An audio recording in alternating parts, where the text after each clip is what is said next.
Well, hello. How are you, Windsors? We're doing good. We're good. How are you guys doing over there? Oh, we're very good. And for our church and community, this is Kelvin and Rebekah Windsor. They're in Vietnam. So how have you guys been? Been okay. Like, it's a bit hot here over in Vietnam at the moment, hitting mid 30s, early Mid 40s. Yeah. So so I'm getting my tan on. It's the 100% humidity that kind The dry, of does the wet, yeah. dry heat. That must be why you guys are looking so fit. It's like a permanent sauna, kind of. That's right. Yeah. just radiant. It's the sweat glistening off the reflection in the window. Yeah. So what's Vietnam been like through this whole COVID-19? Were you guys shut down? What's it looked like?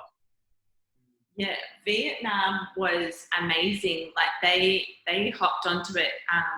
Late January, schools closed. So one of the first kind of responders, they shut down all levels of school, universities.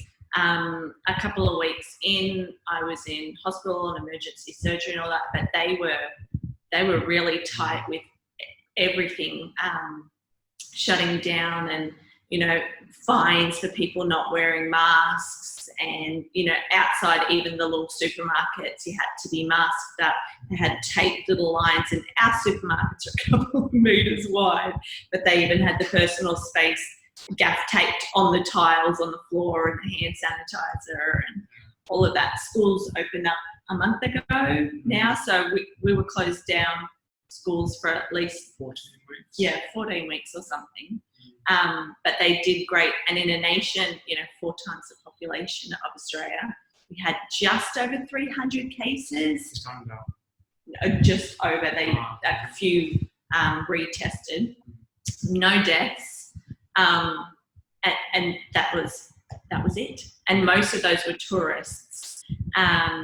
So yeah, but they had everyone in government quarantine in bunk beds, like 60,000+ people.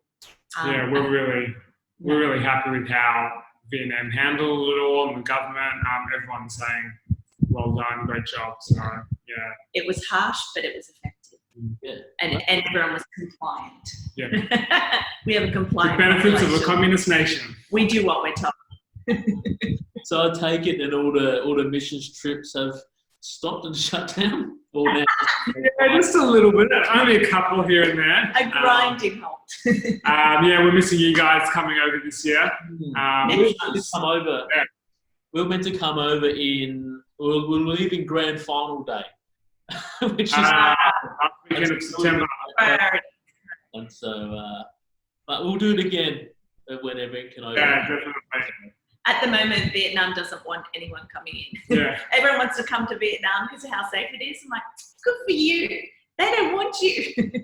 Not yet. So what, have you guys still been able to do some of your work and projects throughout this time? Yeah, so our main focus has been what can we do to help the remote communities, the people in the outskirts, with help with COVID.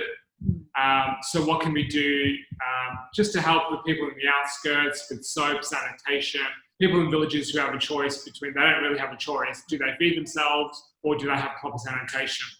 So we're helping with smaller stuff like that, and we're in a support centre, a social support centre that's in a bit of the outskirts of Da Nang, where a lot of people kind of who have disabilities or they're homeless are all in a bit of a community there.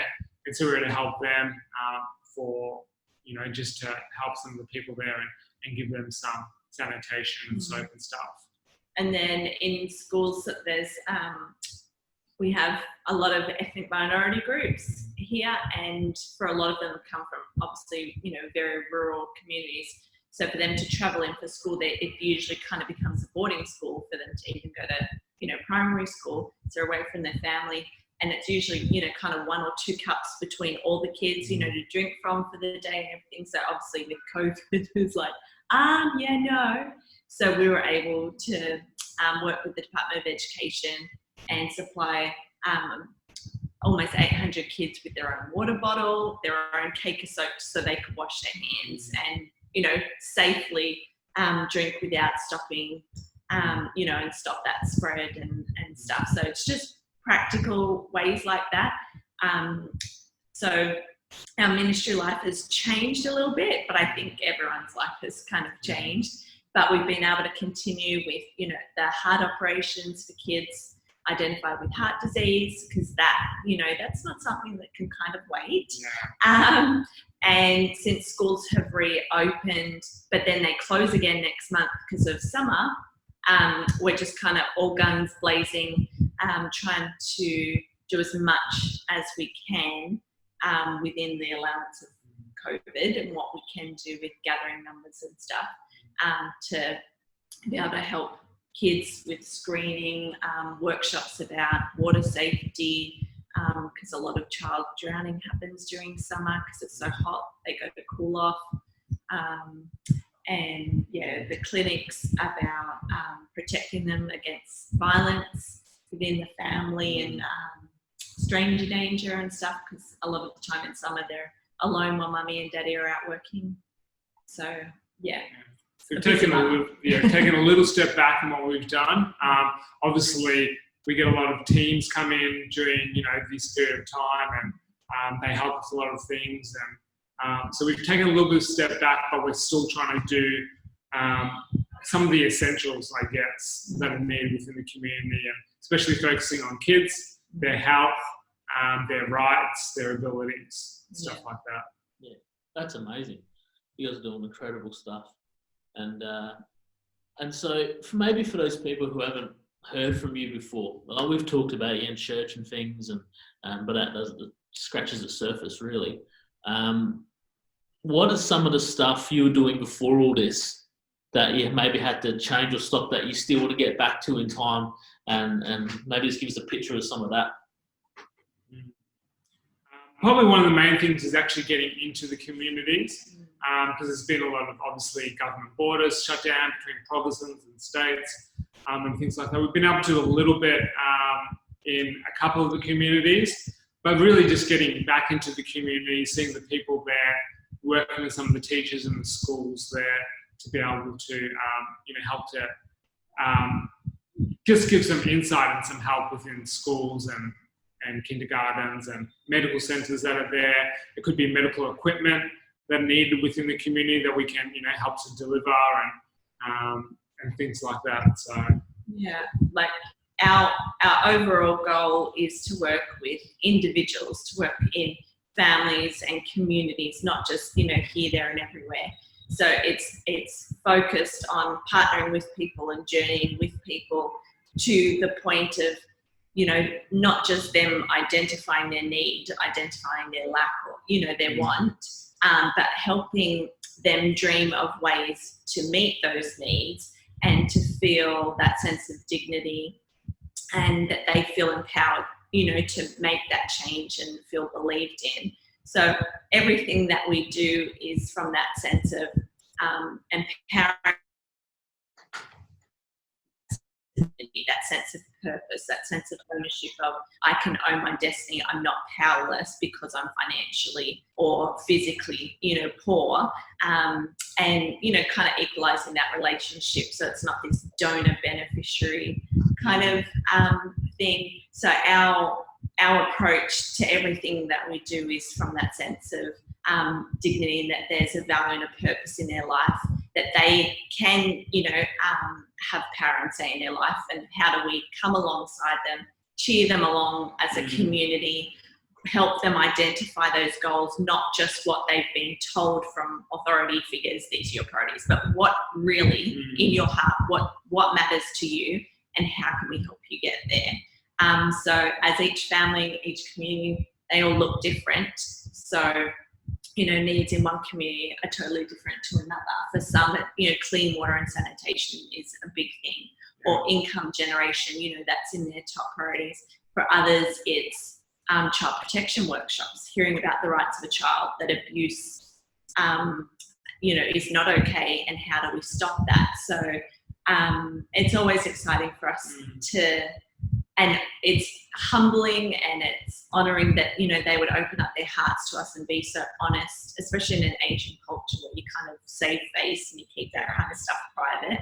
But because of the way we approach things, it's all through relationship. Like, we build a relationship over time, and then, you know, they are empowered that they can transform their societies. It's not our team, our organisation being this amazing change. For us, success, you know, winning is the community feeling empowered and making that change for themselves. So, yeah. That's awesome. Still do that different. That's really good. And our church, you're part of, we support a few missionaries and we pray for you. But if someone's watching from our church or even from the community, because we will have lots of people from our community watching these videos who maybe haven't come along to church yet, how can people support you guys from Australia? Yeah, well, I mean, the main issue would be for us prayer.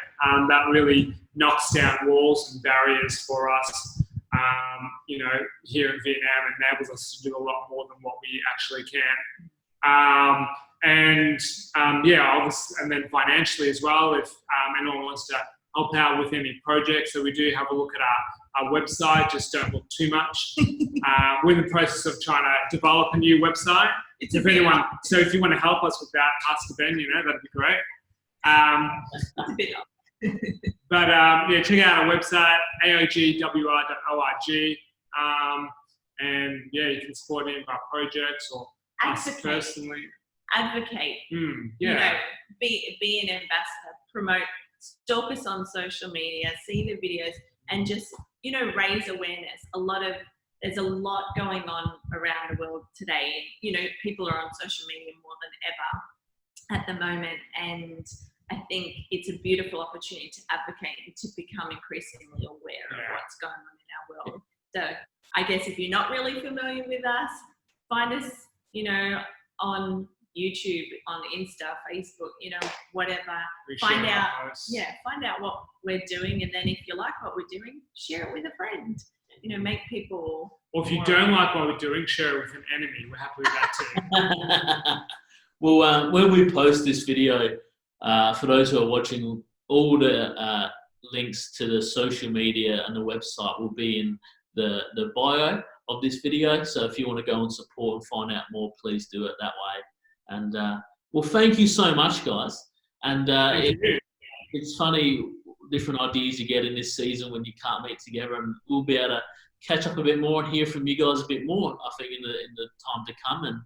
And we love you. We're praying for you, and you guys are doing an incredible job. We're incredibly proud of you as well. And we love that we're together but in different places. And so keep going. We love you. We're praying for you, and take care. Thanks, guys. Appreciate you guys. Stay warm.